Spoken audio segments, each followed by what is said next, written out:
Park Ranger Scott Irvine introduces the Park After Dark video series. He is shown from the waist up, standing in front of a white hearth. The hearth serves as a backdrop but also as a bookshelf for a couple of dozen old, leather-bound volumes and an antique clock.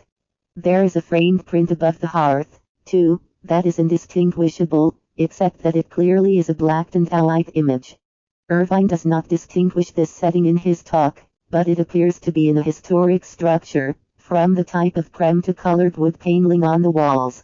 Irvine is wearing a traditional ranger uniform, with a khaki shirt that is colored. The shirt is short-sleeved and buttoned in the front, except for the top button, keeping the collar loose at his neck. The shirt has a small, rectangular, and golden name badge on the right side of it, just above one buttoned pocket, and a National Park Service badge on the left side of it, just above another matching buttoned pocket. A slight hint of the NPS Arrowhead logo is visible on his left sleeve, near his shoulder. Irvine's hair is peppered brown, white, and gray. He shaves the sides, even shorter than his beard, but on top, he lets it grow a bit longer, about the length of his full but trimmed beard. During his introduction, a dozen different images are shown intermittently on the screen while he talks. Each of these will be described briefly as they are shown on the screen. Welcome to Fort Vancouver National Historical Site. This fall, we're unable to hold this event safely. Fort Vancouver's wooden post palisade is shown from outside the gates, with a focus on the landmark bastion. The bastion is a roughly 2-story tall wooden tower. The first-story walls align with the wooden posts that surround the fort as its stockade. The second floor is a distinctive octagon shape, with small windows on each panel that face outward, serving as a watchtower of sorts for keeping track of the nearby Americans and their movements. Outside the stockade is a field of green, with a couple of stretches of fence posts. The sky is clear, ranging from white to light blue, and there is a flock of geese flying over the stockade. Behind the stockade, the tops of medium-sized trees can be spotted. The sun is starting to set, casting a warm light on one side of the bastion and dark shadows on the other. So we've put a group of our volunteers together to film a series of Park After Dark videos. In this black and white image, 4 costumed Fort Vancouver interpreters are shown posing in front of a historic building. They are standing in a row and looking into the camera. From left to right, the first interpreter is dressed as a military captain in a formal British uniform. His shirt and hat are dark-colored, with light trimmings, such as epaulets and buttons. The second character, a woman holding an 1845 sign, has a less formal appearance, wearing an oversized dress. The third character is a woman in a dress as well, but she wears a top hat, like the fourth character, next to her. He has the look of a formal British gentleman. He wears a high collar and a silk cravat. He also is holding a decorative cane. So you can learn more about people and places at Fort Vancouver. As we move into autumn, we hope you join us for this cozy evening. Fort Vancouver is a diverse community that includes Hudson's Bay Company officers, company employees, and their families. A rectangular painting of Fort Vancouver from the mid-19th century illustrates a panoramic of what the fort looked like at its peak, around when it was called the New York of the Pacific. The perspective is from a distance, as if the viewer was looking at the scene from a hill a few miles away but with an unobstructed view. The bustling fort area has dozens of buildings inside the stockade and outside in the close vicinity, some of different heights and rectangular shapes but mostly made of unfinished wood. There are a couple of exceptions, such as the counting house, near the fort's gate, which is painted white. On the nearby Columbia River, in the background, a 3-masted ship sails by. In the foreground of the fort, there is a garden being tilled by a horse-drawn plow. A few people also are shown gathered near the gate, about to enter the fort, but they are too small in the image to distinguish any details about them. The south side of the Columbia River appears to be heavily forested. The north bank, where the fort sits, is mostly cleared but also still retains trees of different varieties, including an orderly orchard near the palisade. From 1825 to the mid-19th century, Fort Vancouver was regional headquarters of the Hudson's Bay Company's Columbia Department. In the 1840s, this became an important stop on the Oregon Trail. 1845 was an important year for Fort Vancouver, and it was an important year for the National Park Service. A series of 6 images are shown in rapid succession. The first is a photograph of a young man walking inside the fort's palisade in period dress. He is in the foreground and the focus of the image. He has on a red checkered hat, a long brown coat, a silk cravat, tan pants and high brown boots. The fort's field in this scene is yellow, like in fall, and there are a few indistinguishable people, including fort visitors, in the distance but still within the palisade walls. Part of one of the first door buildings also can be seen. It is a roughly 2-story tall wooden building without windows. The second image also shows people in period dress inside the stockade. This time, they are 7 young girls, in long dresses, playing a game in the grassy field inside the stockade with sticks and wooden hoops. The third image is a black and white archaeological map of the buildings inside the stockade, showing rectangles to represent the structures, with some minor topographical lines as well. The fourth image is a photograph of Fort Vancouver's kitchen, which is in the back of the chief factor's house. The kitchen has a rough-hewn and humble look, especially in contrast to the majestic and white painted walls of the chief factor's house. The kitchen has a covered entryway, where wheelbarrows and stacks of wood for the fireplaces are kept. It has a single window, near the door, on the first floor, but 2 additional windows, roughly above the door, on the second floor. The final 2 images show 2 different perspectives of the fort's bastion and stockade. One shows the same image from earlier in the video, of the bastion and the 2 fence segments. The second one is a dramatic silhouette of the bastion, at sunset, which highlights the pointedness of the roof and the tree line in the background, with a flock of birds flying over the scene. The fort you see today is a reconstruction built on the archaeological footprint of the original, which stood here until it burnt down in the 1860s. When the National Park Service began the reconstruction in the late 1960s, they decided to recreate the fort as it appeared in 1845. But why 1845? 1845 was a year of great change for this community. When Fort Vancouver was built 20 years earlier, this territory was home to indigenous people, tribes, and nations. A map is briefly shown that illustrates the area of the Pacific Northwest under dispute between British and American forces.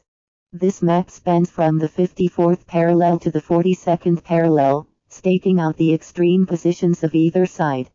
The countries eventually settled on the 49th parallel, where the current US and Canadian border is today, which meant that Fort Vancouver would have to be abandoned and the Hudson's Bay Company would move its operations several hundreds of miles to the north. British trading posts like Fort Vancouver dotted the landscape. The 1830s had waves of disease due to the increasing presence of trappers and settlers. By the 1840s, missionaries and American immigrants were crossing the Oregon Trail. In the first photo, a band of 4 pioneers on horses are shown traveling through a dry and grassy field. Each are equipped with a light-colored button-up, a cowboy hat, and a saddle. 3 of the 4 are gazing away from the camera, into the horizon, a pale blue sky divided by a dull green strip of flat farmland. The 4th's face, though turned toward the camera, is indistinguishably shaded by his hat. Behind the men on horses, travels a horse-pulled covered wagon. In the wagon, there are 2 shadowy figures who look to be a man and a woman. The woman, though her facial features cannot be seen, looks to the camera from the back of the wagon. The man, who sits in the front, is holding the reins of the horses. The second photo is a historic, black and white illustration of Oregon City in 1845. The drawing focuses on the multitude of rectangular-shaped houses and establishments that line the Willamette River in Oregon, in the town where McClellan moved after Fort Vancouver. Though hard to see, each building is decorated with small, arched windows, and the roofs are shaded both dark and light gray. Just outside the city, in the background, lies a church with a pointed steeple. Behind the city lies 3 distinct, thick layers of shrubbery and forest. Further in the background is the faint outline of Mount Hood.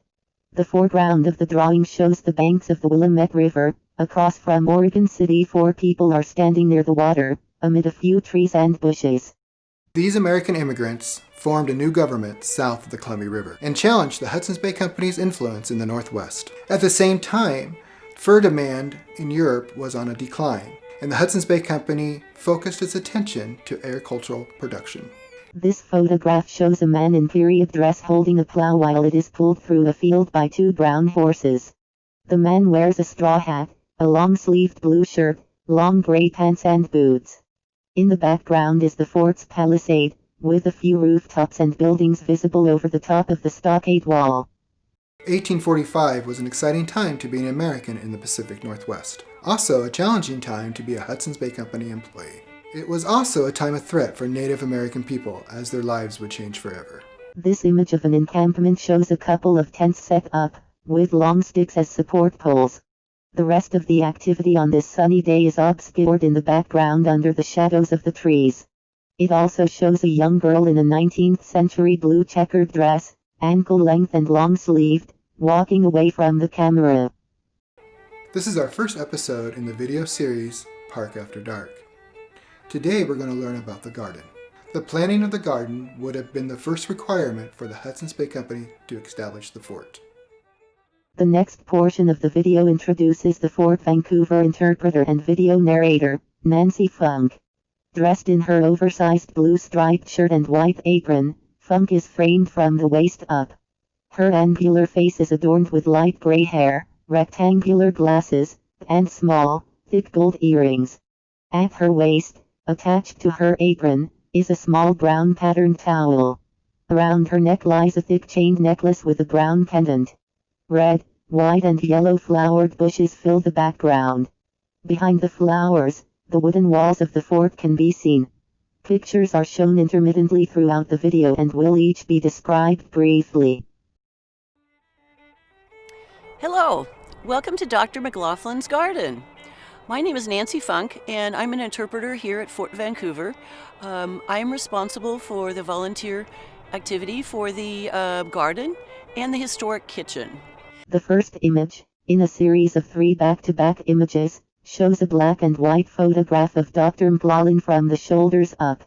His rectangular face is distinguished by his furrowed and bushy eyebrows, large nose, frown, and mutton chops. His hair is uncombed and bright white. His gentleman's attire is dark and almost blends in with the picture's black background. The second image shows the palisade and bastion of the fort, at a distance. An image similar to this was described in the introduction. This time, the camera is farther away from the fort, and a silhouette of a leafy tree branch can be seen from the top of the frame. The faraway, pale, almost full moon is the only indicator that it is night. The sky is a light blue. The third image focuses on a gentleman clerk who is holding up and looking over a brown pelt in the first door. He is dressed traditionally with a black blazer, a red undervest, white undershirt, and black cravat. Light gray hair crowns his face, and he wears thin, framed glasses. He looks down at the pelt in his hands. He only can be seen from the chest up. The rest of his body is obscured by the pelt he holds and the wooden table that he stands behind. On top of the table, there are more furs, of different varieties, plus a small red gingham cloth and a silver lantern. Behind the interpreter, a grate of wooden shelves filled with folded multicolored blankets forms the wall. A larger silver lantern and a blue, 19th century styled shirt hangs from these shelves. Dr. McLaughlin is the chief factor here at Hudson Bay Company. This was a fur trading fort, not a military fort, and he was responsible for what they called the Columbia District. The first image, in a series of 5 successive images, is the historical map showcasing the Columbia District from 1818 to 1846 that was shown in the introduction of the video. As Funk speaks, thick white arrows appear, pointing out the areas she is talking about. The next 3 images are shown when Funk lists the fort's obligations to farming, ranching, and gardening. One image corresponds to each word. The image representing farming shows an interpreter guiding a plow pulling 2 horses through a patch of dry soil. The horses are both dark brown and wear thick harnesses that are attached to the plow. The interpreter wears a straw hat, a blue striped shirt, and gray pants held up by suspenders. Behind the men and horses lies a thick layer of greenery and the fort's palisade. The image representing ranching shows a group of 3 cattle. Each cow has a unique pattern of brown and white spots and a set of long horns. 2 of the 3 are looking at the camera. The third has its head dipped to munch on some of the dry grass. The background, though mostly obstructed by the large cows, shows a fence, a pale blue sky, and bare trees. The image representing gardening shows an interpreter collecting a basket of greens from the fort's garden.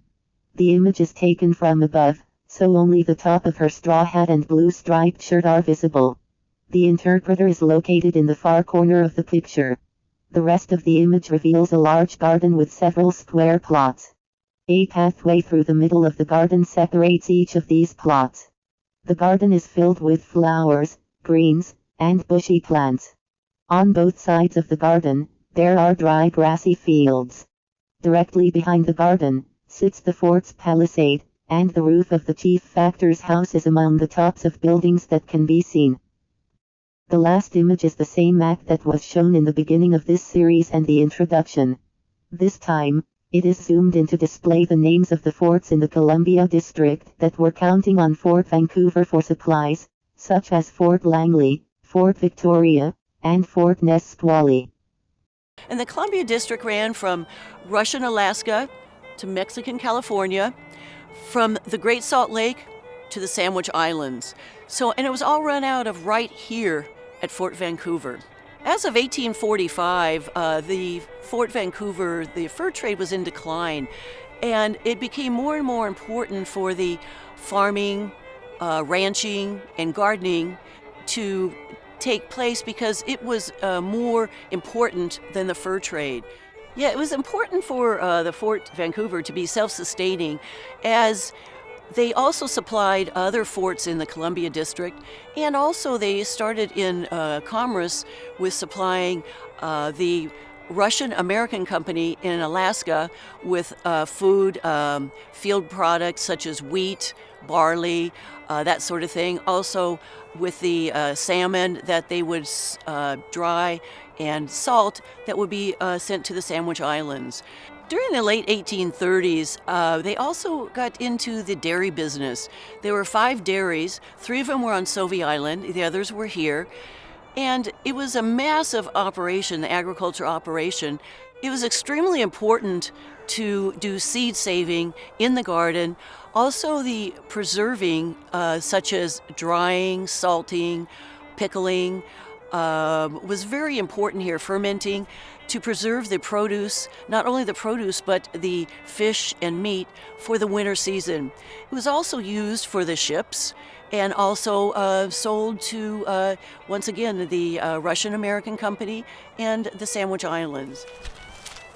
Funk reaches into a woven basket that was not visible from the original frame and pulls out an ear of corn and a large potato. She talks about both of them. So what else I have for you that we've just recently dug up were some potatoes and corn, which is coming on right now. And the next image shown is a close-up of the Fort Vancouver painting that was described earlier in the introduction. The image is zoomed in, pans the 2 large buildings with white roofs, the Root Cellars, 2 small buildings, the garden, an orchard of trees, and the road just outside of the fort's palisade. In the background, you can see the tops of the buildings inside the fort. The potatoes would be kept in the root cellars that they had here. They even had one root cellar was called a potato cellar that they would store the potatoes in throughout the winter months. And it was located alongside the roadway here. And corn. We often think of nice fresh ears of corn. They would have the fresh corn, but they would also do parched corn or roasted corn or dried corn, which would then be milled and used for all types of porridge, cornbread, and just a meal that they would have to put into their, to make cakes or things like that with. So talking about the root cellar and where it was located, let me just set these down for a second. The first image, in this series of 4, shows the fort's garden paths. In the foreground, there is an open dirt semicircle with 3 visible paths extending from it. Where the paths diverge, the garden space begins. The 2 garden plots between each of these paths mirror each other. They each have a tall, pyramid-shaped trellis covered in vines, small, yellow flowers, and cleanly cut round hedges. The green garden extends for several plots until it reaches the fort's palisade that stretches into the background. In the back of the garden, there are visitors who are enjoying the clear day. The second image shown is an illustration of the larger fort area. It is the same illustration that was shown earlier in the video and in the introduction. It displays the fort's gardens, orchards, palisades, buildings and outside settlements.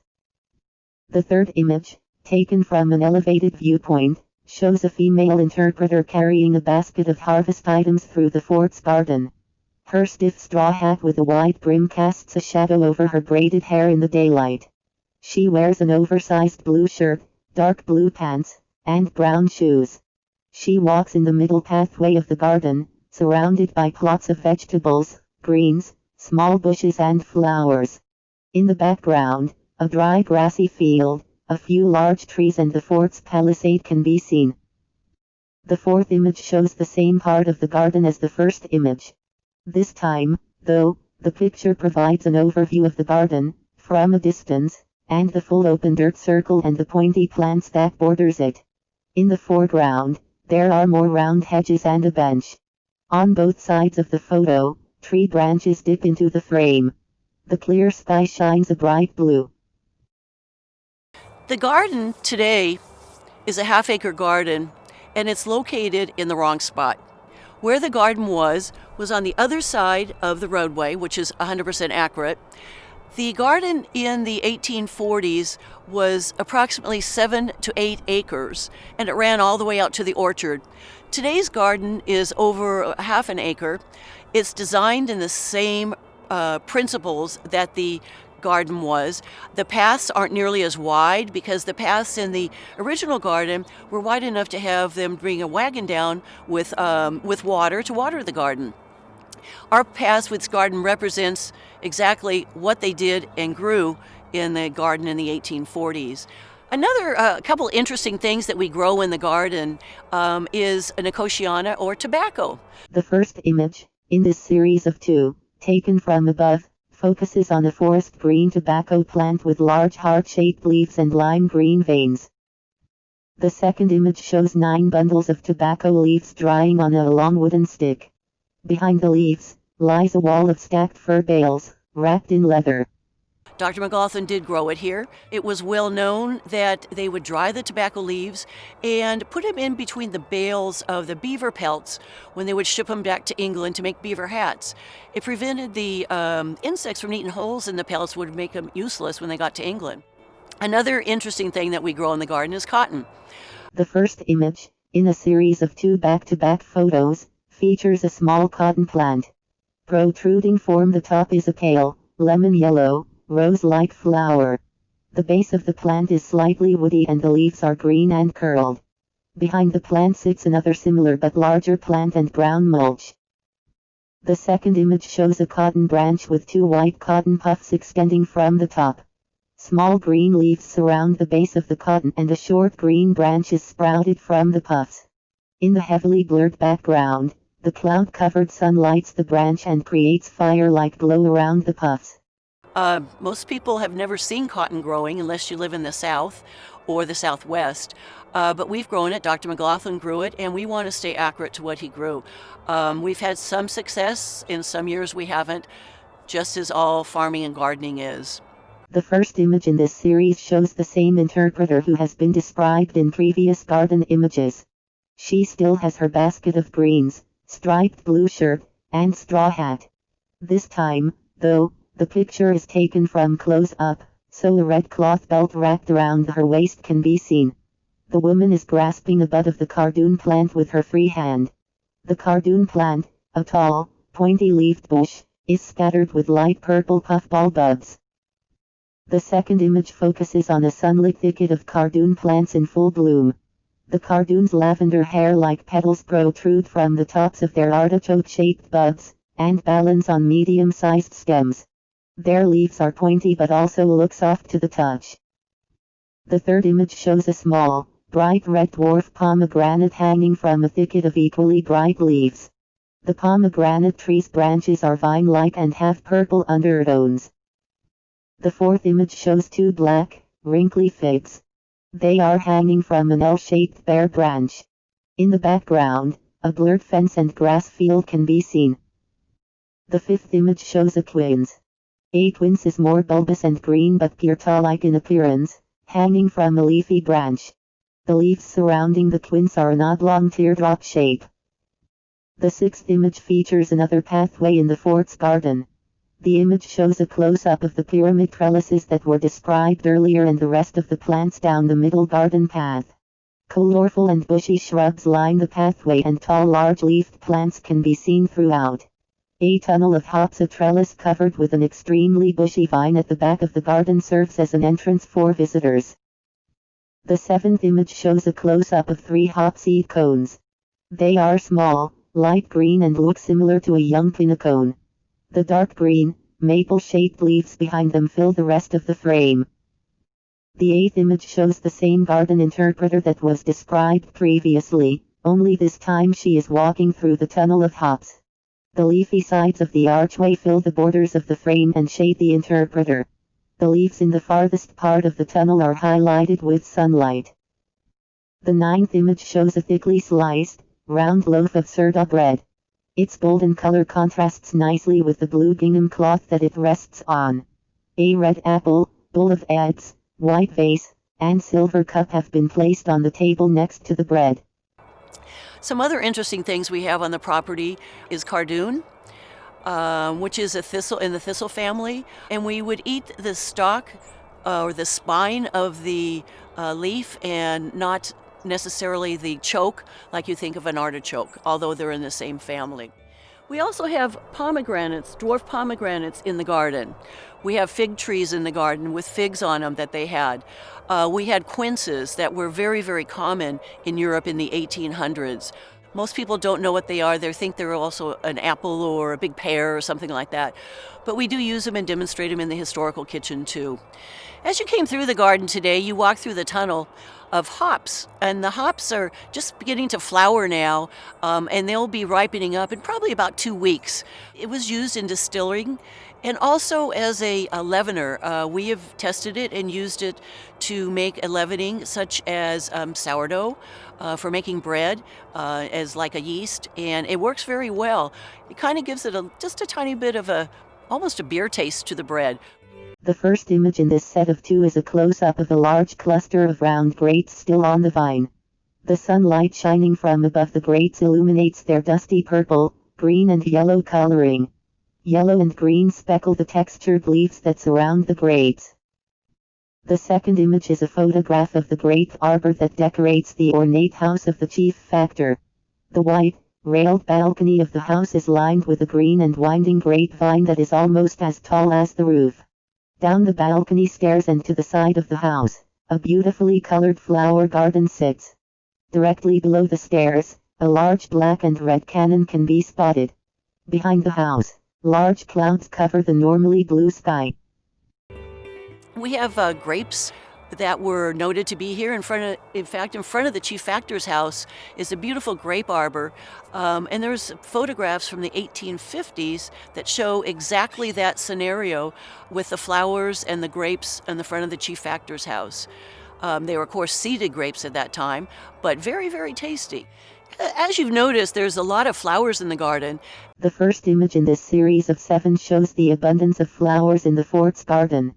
The foreground shows a circular, dirt walkway that splits in 2 directions to accommodate the visible garden plots. Short red, orange, yellow, and white flower bushes fill the scene. Behind the bushes, one plot has tall dark pink flowers. The second has a tall leafy plant, and the third has sunflowers. Although the sky has gray clouds, the variety and colors of the plants brighten the image. In the background, the fort palisade and 2 large fir trees are visible. The second image features a large dark pink dahlia. Its leaf-shaped petals flow into a cheery yellow center and grow from a tall, dark green stalk. The background shows the blurry silhouettes of other flowers in the garden. The third image focuses on several small, pink zinnias with layered petals, bright yellow centers and thin stalks. The background shows the blurry silhouette of the light pink and orange zinnias that are also kept in the garden. The fourth image shows a cluster of sunshine yellow marigolds.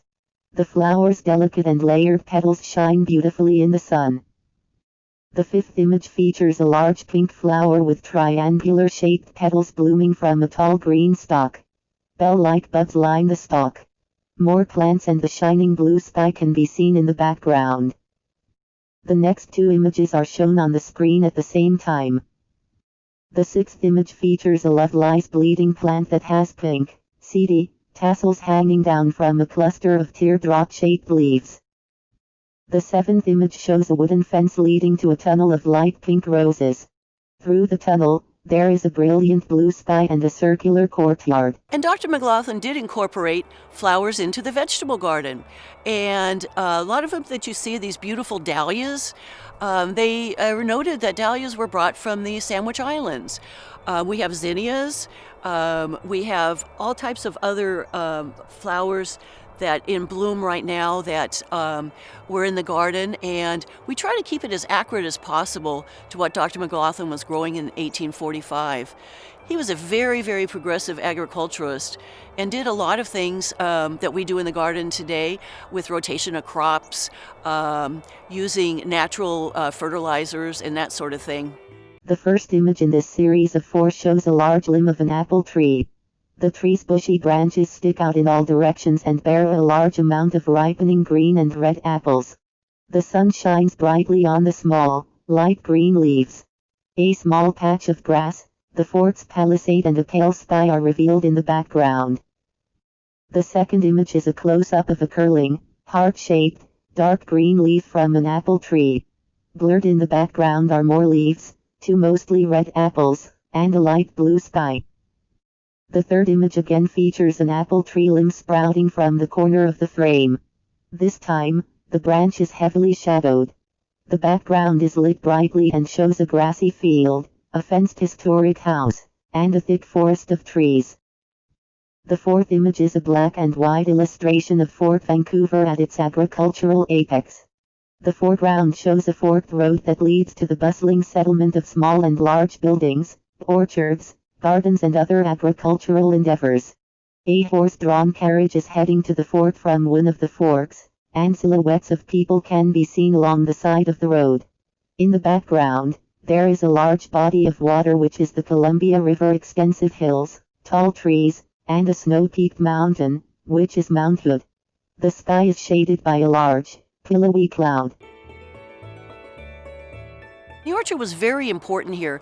Not only did they have apples for making cider or drying, they also had pears and peaches and all types of fruit in the summer months that they would dry or make jams out of, preserve for winter usage. And today there are even remnants of the apple trees that they have taken scions from the original apple trees that were planted here and are still growing today in the Vancouver area.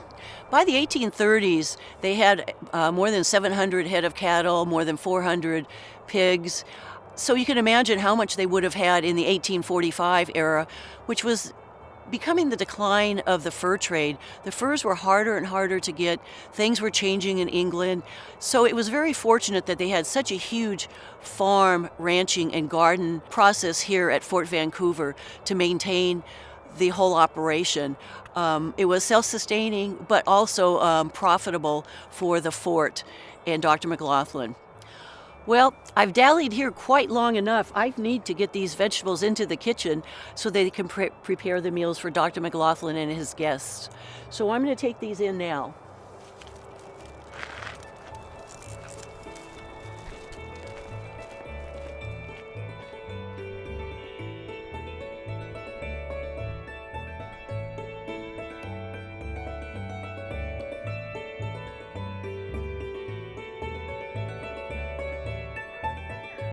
These are the credits listed at the end of this video and the final piece of audio description provided.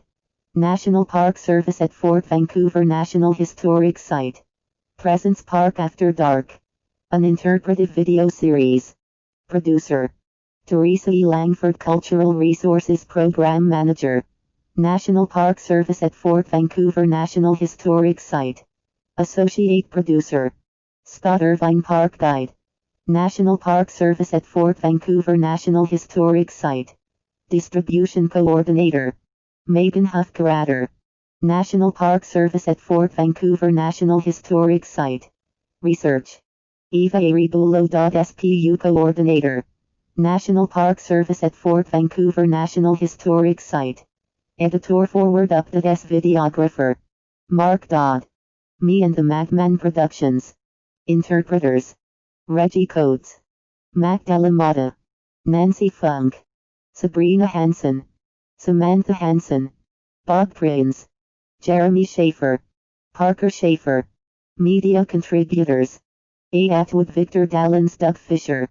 George Gibbs, NPS, Carrie Hendricks, Charles Elestad. John B. Horner, Howard Hunt, Wayne Hunter. Scott Irvine, Paul Kane, Ross Kaplan, Ray Klein. Matthew Klossick, Jody Nealon, Frank Lahman. Jonah Laurie, NPS, Vic Julie Paget, Marilu Colby. Dave Powell, USDA Forest Service, Jenny Ray D. Zegans. Henry Wren, Susan Sheets, Walter Seidman. Lois Sums, Lori Taylor, Vidin Taylor, Lynn Thompson. Shark Talk, Troy Wayron and Ty Watts. Robert Wheeler, John A. Wyeth, MD, Sarah's Scenes. Fernando Bravo. Litho Fort Gustavus Sohn National Park Service. Painting Village, Diana Bonin National Park Service. Richard Schlecht, Fova Painting. Day and Ha Publishers, Engravers Dutton. Thomas Goldsworth, Engraver, Inglefield. Lieutenant Artist, Messrs. Force Publishers. Kello, E.J. Artists, Stracker, Engraver. British Columbia Archives. Courtesy of the Mariners Museum and Park. National Archives and Records Administration. National Park Service. Photo SIC 25471 E.W. Merrill, Sitka National Historical Park. Music Contributors. Heartstrings featuring Nancy and Rob Downey. Emily Coder. Special thanks to Tracy Fortman, Superintendent. National Park Service at Fort Vancouver National Historic Site. Copyright 2020.